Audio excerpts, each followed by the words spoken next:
This shit at this point is just fucking bamboozling. I might as well predict the collapse now because we're playing like absolute chumps. Is this a little dramatic?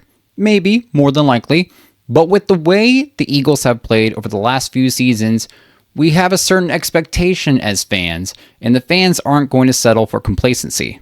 The Eagles drop another 2 games in a row, this time with the Chicago Bears, and Philly fans are losing faith. Find out why within our takeaways, plus the latest Eagles updates, some news that Eagles fans hope they wouldn't have heard, and what lies ahead as the Birds go into LA to play the Chargers this upcoming Monday. Without wasting any more time, let's dive right into it.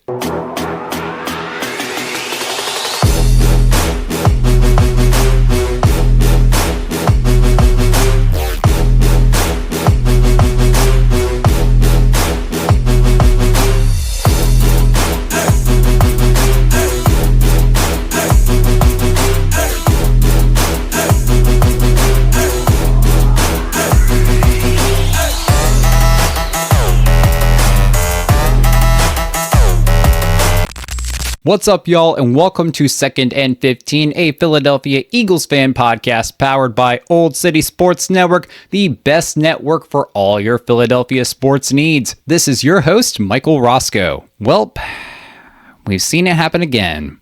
The Birds dropped 2 games in a row for the second time this season, dropping them to 8-4 and now hold the number 3 seed in the current NFC playoff picture. With the Bears' victory and the Rams' kind of surprising upset loss to the Panthers, the Bears now hold the number 1 seed in the NFC. To say that this was a bad game would honestly be an understatement. Hurts had his second worst pass completion percentage of the season and committed the most turnovers in a game he has had so far this season, losing a fumble and throwing an interception to former Eagles safety Kevin Byard. Bro, why couldn't you do that when you were with the Eagles? On the bright side, though, A.J. Brown sure had a hell of a game, catching 10 passes on 12 targets for 132 yards and 2 touchdowns. But at the end of the day, it didn't help the Birds get a win, and there's some serious evaluating that needs to happen with this Philly team. We'll dive into our takeaways from this game, but before that, a little bit of Eagles news.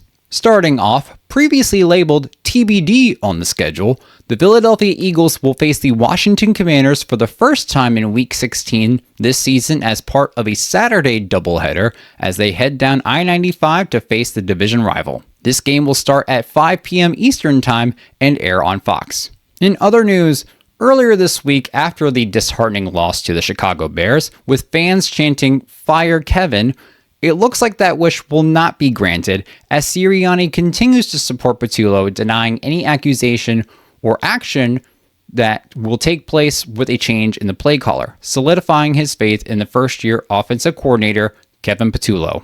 And speaking of our OC, apparently reports had come out over the weekend that the Patullo family house was vandalized after Friday's loss. Initial reports stated that rocks were thrown at the house, but it was later confirmed that not rocks, but eggs were thrown at his house by teenagers as the cause of the vandalism.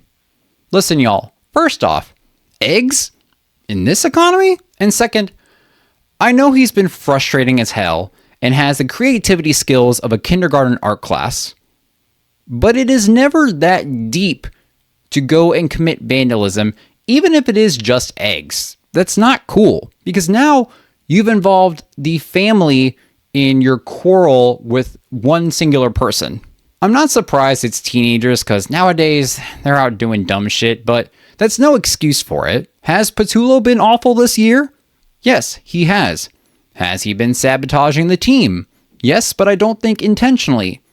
But does he deserve to have his house vandalized and his family scared and possibly put at risk?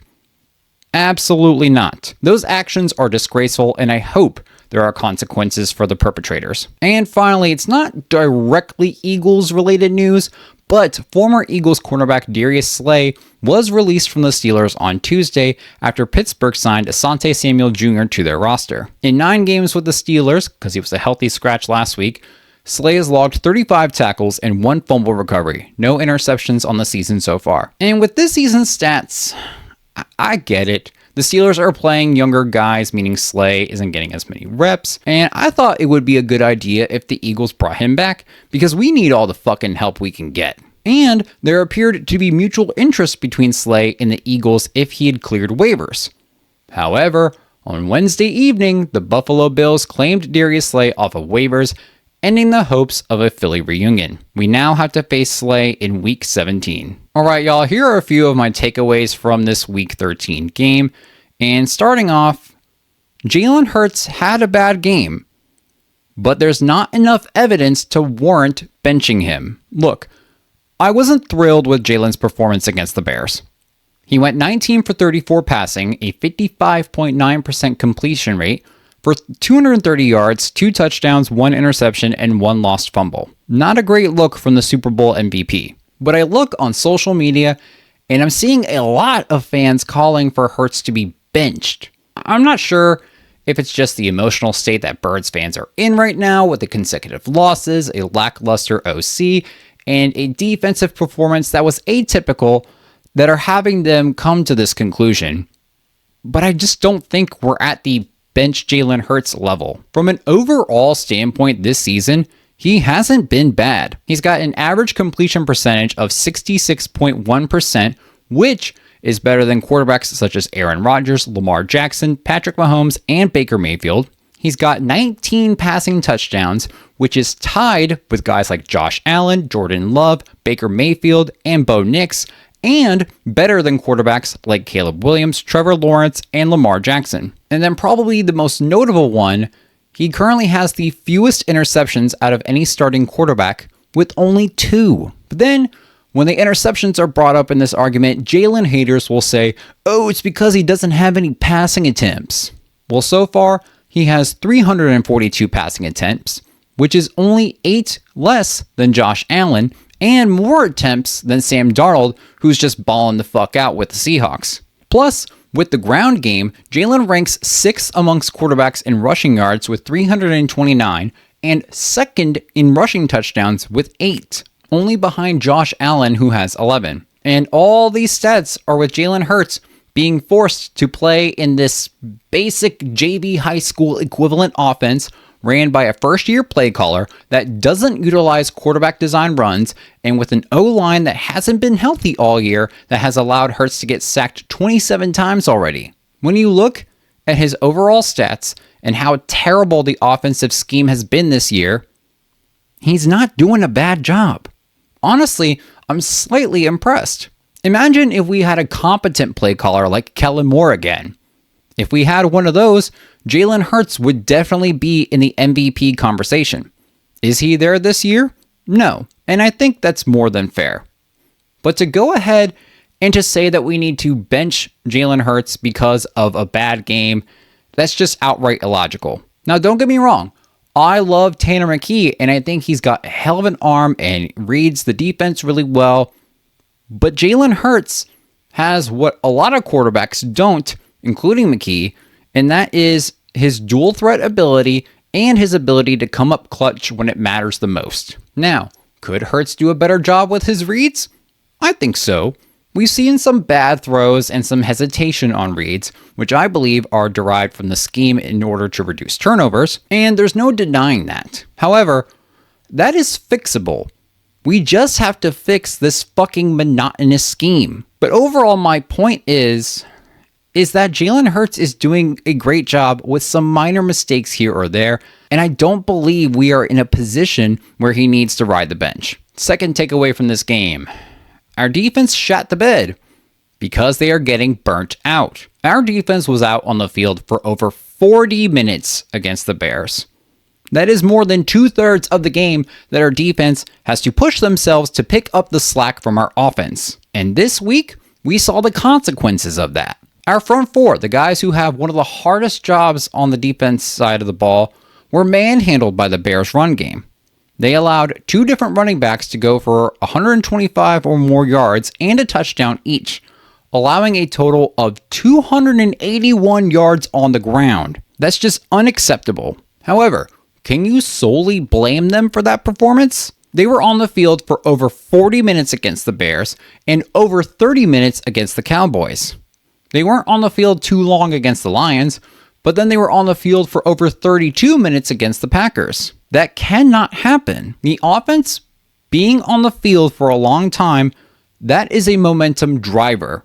The defense being on the field for a long time, that is a momentum killer. The defense cannot continue to be on the field for more than half or up to 2/3 of football games, and that comes down to the offense needing to do their job, which they haven't been these past few weeks. The Birds have a mini bye this week as they don't play their next game until Monday, so hopefully this allows for the defense not only to recover, but for the team to reevaluate and prepare for the Chargers. All right, my last takeaway from this game. Execution isn't a primary issue, it is a comorbid one. Now, there's been a lot of talk after this game about how the Eagles offense couldn't execute or aren't executing plays on their side of the ball. And I'm not disagreeing with this statement. I think poor execution has been a problem. But I don't think it's a lack of execution alone. It's attempting to execute a predictable series of plays. It would be one thing if the Eagles offense had any sense of creativity like they did last year and the players couldn't execute plays. I would then be like, yeah, the players aren't doing their job. They aren't executing the plays right. I would be solely on board with that. But I don't think that's the case because there is no creativity. But we've seen the Eagles do well and put up points. They put up 38 on the Giants, 33 on the Rams, 31 on the Bucks. So it's not like they're unable to execute plays. Those games were early on, and defenses have us figured out now, and Kevin just hasn't made any adjustments, nor does it seem like he has the ability to make any adjustments. So my question is, how the hell do you expect this team to execute anything in this offense when opposing defenses already know how to stop these plays before they even start? If any other team ran this offense, whether it be a powerhouse like the Rams or a dog shit team like the Titans, they would run into the exact same issues that Philly is currently facing. Execution of plays wouldn't be a problem with a better offensive scheme. Does this mean the players are or have been perfect? No, absolutely not. We've seen dropped passes. We've seen players slowing down on routes or running routes incorrectly. Bad blocking from the O-line and tight ends. Overthrows from our quarterback. There are some minor things that the Birds can clean up on. But I'm telling y'all, if we didn't have Patullo's scheme, the execution issue would not be one at all. All right, y'all, let's look at this Week 14 preview. So, hoping to bounce back from an embarrassing back-to-back series of losses, the Birds travel out west to the City of Angels to take on the Los Angeles Chargers. The Chargers are coming off a win against division opponent the Las Vegas Raiders, but it didn't come without a price as quarterback Justin Herbert suffers a broken bone in his non-throwing hand, which required surgery earlier this week. And as of this moment, there is some expectation that he could play, but right now he's labeled day-to-day. So we do not know if he's going to miss this game or not. Meanwhile, the Birds on the verge of a 2023 repeat look to bounce back after poor performances on both sides of the ball this time. Here are some things that I think the Birds need to do to hopefully, and keyword, hopefully, get a statement win on the road. First things first, you have to do this. You have to open up the quarterback design runs. That's a huge factor that we are missing this year. Last year, we saw plenty of design runs and Hurts was averaging 42 rush yards per game and the offense was looking great. This year, he's averaging 27.4 yards per game so far, and that's been a big contributing factor to this year's offensive woes. Is it the only one? Fucking of course not. But we need to allow Hurts to run when the read isn't there. And for as basic as Patullo's passing plays have been, it's more often than you think that the read just isn't there. Just allow our dual threat quarterback to be a dual threat quarterback. Patullo holding Jalen back by noticeably decreasing the level of design runs is hindering the capability of our offense to convert downs, thus keeping the defense on the field and gassed each and every week. Let Jalen run again. Next, we need to get back to spreading out the passes, especially re-involving Devontae Smith. These past couple of games, A.J. Brown has balled out. He finally got his wish, getting more targets and putting up stats. But we're losing games. We have to stop this force feeding to A.J. Brown, especially with how vocal he's been in the media about not getting targets. When a wide receiver is frustrated, especially one as physical and as dynamic as A.J. Brown, defenses are going to expect that that receiver will now get targeted often. However, I feel like because of that, the past couple of games, we've been neglecting our other top wide receiver. Smith's a great route runner and comes up clutch when it matters the most. So why are we making ourselves look even more predictable by leaving him out to dry? I'm not saying don't pass to A.J. Brown. That's ridiculous.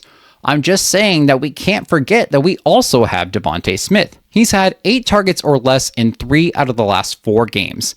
And half of those I feel like were just overthrows or out of bounds passes in his direction to avoid the sack. Let's diversify where the ball goes again and involve all of our pass catchers. And last thing I think we need to do is that our defense has to collapse the Chargers' run game from the edge. The Chargers, I feel like, with Herbert's injury, they could possibly run the ball a lot, especially if they have Omarion Hampton back in the lineup.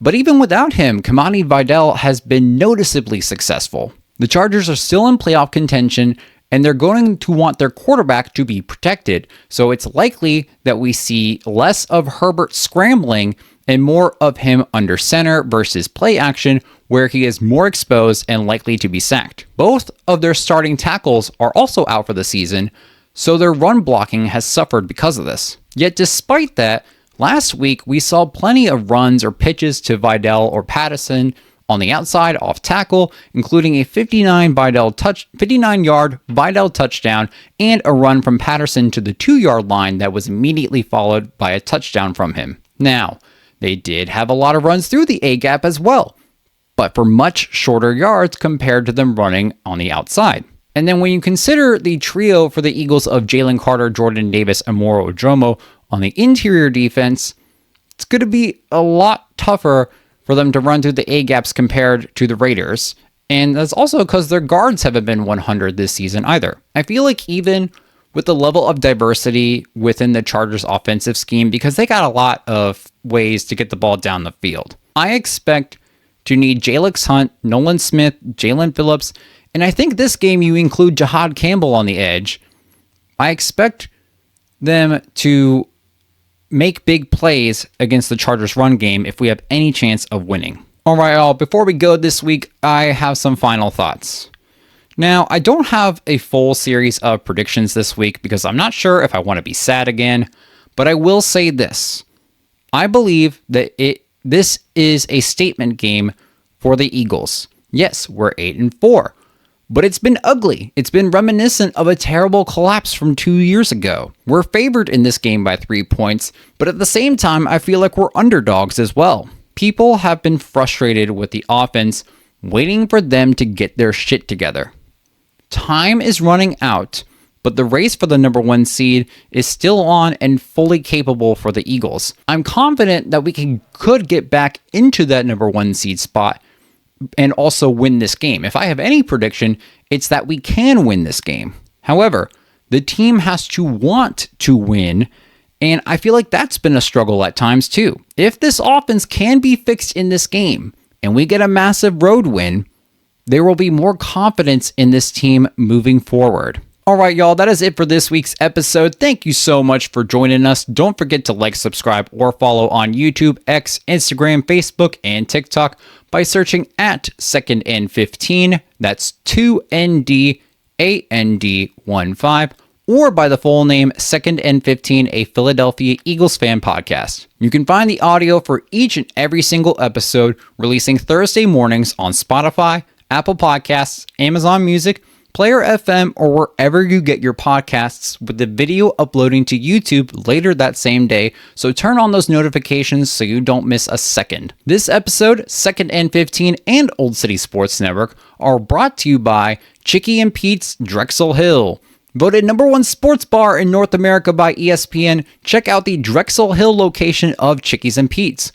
From buffalo wings and snow crab to lobster cheesesteak and burgers, you can find something that you love at Chickies and Pete's. Once again, thanks y'all for joining in. This is 2nd and 15, a Philadelphia Eagles fan podcast powered by Old City Sports Network. Don't forget to check out the game Monday night at 8:15 Eastern Time on ESPN. There will also be a Monsters Inc. Pixar-style version of the game playing simultaneously, airing on ESPN2 and Disney+.